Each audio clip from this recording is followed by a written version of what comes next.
Tommy Lee Jones, born September 15, 1946 in San Saba, Texas, USA, is a famous actor and director with a career spanning over 5 decades. With a rugged face, deep voice, and powerful acting style, he left a deep impression on the audience through his roles in The Fugitive, 1993, Men in Black, 1997, and No Country for Old Men, 2007. However, behind the Hollywood glamour, the greatest sadness in Tommy Lee Jones's life seems to be personal loss and a lingering sense of loneliness that he rarely shares publicly. His deepest sadness may stem from the death of his mother, Lucille Marie Jones, who passed away in 1981 after a battle with illness. Tommy Lee Jones grew up in a middle-class family in Texas, where his father, Clyde C. Jones, worked in the oil industry, and his mother was a teacher and a local police officer. His relationship with his parents, especially his mother, played a major role in shaping his character. When Lucille died, Tommy Lee Jones was at the height of his career, but the loss left a void that could not be filled. He once said in a rare interview that, "My mother was the only person who really understood me," and her death sent him into a long period of depression, which could be seen in the sadness in his eyes in many of his later roles. In addition, Tommy Lee Jones's greatest sadness may have been related to the difficulties in his personal life, especially the 2 failed marriages before he found happiness with Dawn Laurel Jones. His first marriage to Kate Lardner, 1971 to 1978, and his second marriage to Kimberly Cloughley, 1981 to 1996, both ended in heartbreak, leaving him feeling like a failure to build a stable family. These divorces were not only emotionally traumatic, but also left him facing long periods of separation from his children, especially when he was busy with film projects. Tommy Lee Jones has admitted that he is not good at expressing emotions, and this may have contributed to his sadness when he was unable to mend broken relationships. Another aspect of his sadness in life was the loneliness he suffered in the harsh entertainment industry.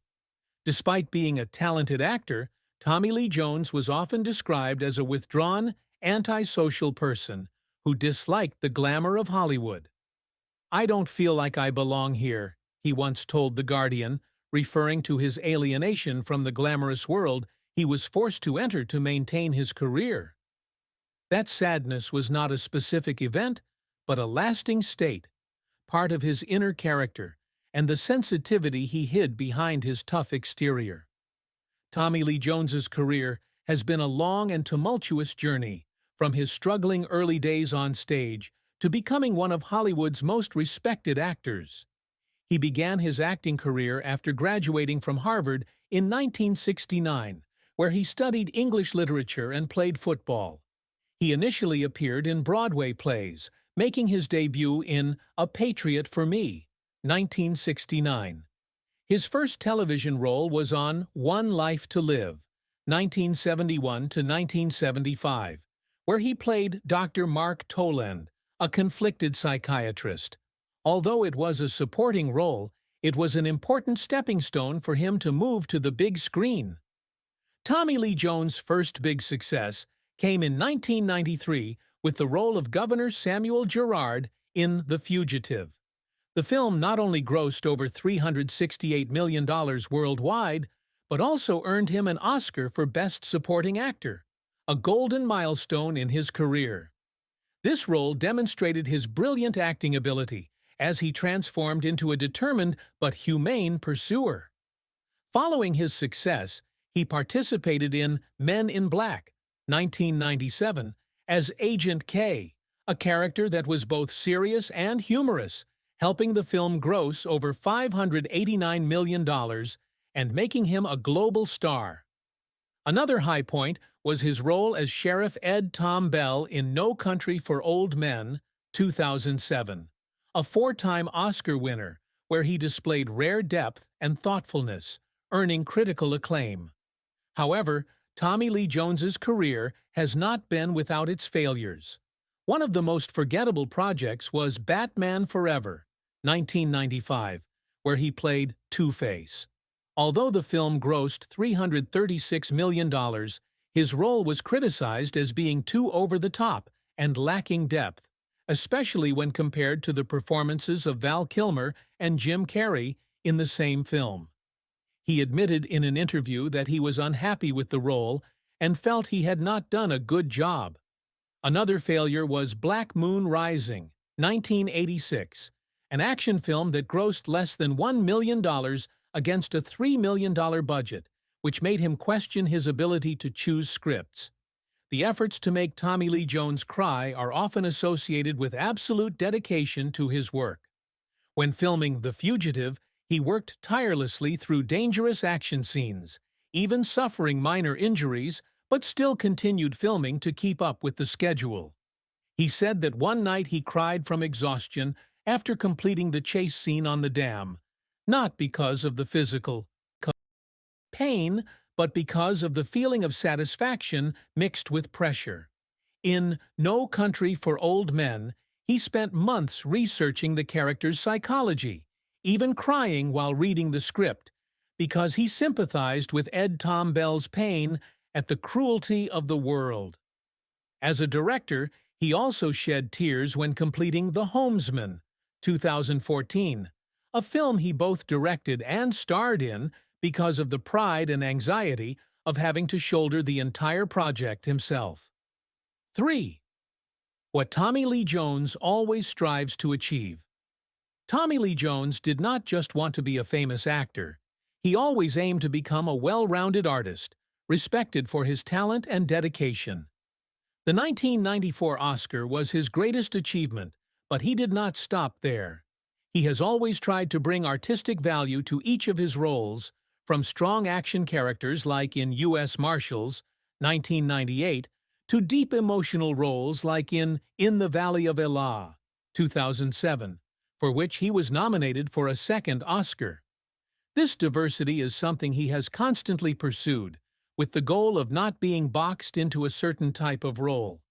In addition to acting, Tommy Lee Jones has also strived to establish himself as a talented director. He directed The Three Burials of Melquiades Estrada, 2005, his directorial debut, and won the Best Actor and Best Screenplay awards at the Cannes Film Festival. This success is not only a source of personal pride, but also a testament to his desire to tell stories through the lens of a filmmaker. He went on to direct The Homesman, 2014, a work that was highly appreciated for its subtlety and depth, although it did not achieve great revenue. Another achievement that he always strives for is to maintain a sustainable career in a volatile industry. At the age of 78, as of 2025, Tommy Lee Jones is still participating in major projects such as Ad Astra, 2019, proving that age cannot hinder his passion. He also strives to leave a legacy for his children, especially Austin Leonard Jones and Victoria Jones, by inspiring hard work and love for the profession. For him, achievement is not only about awards, but also about respect from colleagues and love from the audience, something he has achieved through more than 50 years of dedication. Tommy Lee Jones has gone through 3 marriages, each of which is a different story with both joy and sadness. His first marriage was to Kate Lardner, a screenwriter and daughter of the famous author Ring Lardner, Jr., from 1971 to 1978. They met when Tommy was an aspiring young actor, but the marriage quickly fell apart due to differences in lifestyle and the pressures of his rising career. The end of the marriage left him sad about the failure of his first relationship, and he rarely mentioned Kate in later interviews. His second marriage to Kimberly Cloughley, a photographer, lasted from 1981 to 1996 and produced 2 children, Austin Leonard Jones, born 1982, and Victoria Jones, born 1991. This was the longest period of his love life, but also a turbulent one. Kimberly and Tommy divorced after 15 years of marriage, reportedly citing his busy schedule and lack of family connection. The biggest pain from the marriage may have been the separation from their children in the early years after the divorce, when he was focused on his career and couldn't be with them as often. True happiness came to Tommy Lee Jones in 2001, when he married Dawn Laurel Jones, a camera assistant he met on the set of The Good Old Boys, 1995. Dawn, 18 years his junior, brought him the peace and stability he had been lacking. They lived on a ranch in Texas, where he found joy in a simple life with his third wife. Although the marriage seemed to last, Tommy Lee Jones was not without his past sorrows. He once said in an interview that, "I was not good at love," referring to his regrets about how he handled previous relationships. His sorrows in love were not betrayals or major conflicts, but rather the torment of not being able to balance love and career in his early years. Tommy Lee Jones has 2 children from his marriage to Kimberly Cloughley, Austin Leonard Jones and Victoria Jones. Austin, born November 9, 1982, is the eldest son of Tommy Lee Jones. He followed his father's artistic path, becoming an actor and musician. Austin has appeared in films such as The Homesman, 2014, which Tommy directed, and Metamorphosis, 2007. Although Austin has not achieved the same fame as his father, Tommy Lee Jones has supported and encouraged Austin in his career. He has said that he is proud to see his son passionate about the arts, although he also worries that Austin may face pressure from his own large shadow in the industry. Victoria Jones, born September 3, 1991, is the youngest daughter of Tommy Lee Jones. Unlike her brother, Victoria has chosen to live a private life, away from the Hollywood spotlight. She graduated from college and pursued a career outside the entertainment industry. Although specific information